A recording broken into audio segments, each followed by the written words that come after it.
Yan guys, maglinis tayo ng ref. So ito, sa first floor, tingnan natin ito.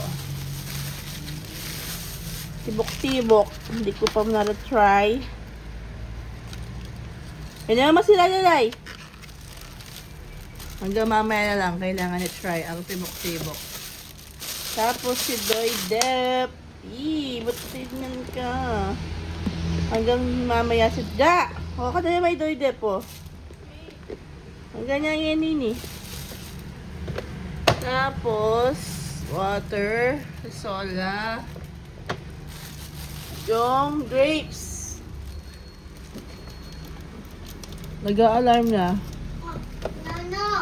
O, grapes ni Kai. Sayang to. Tapos, second floor is this one.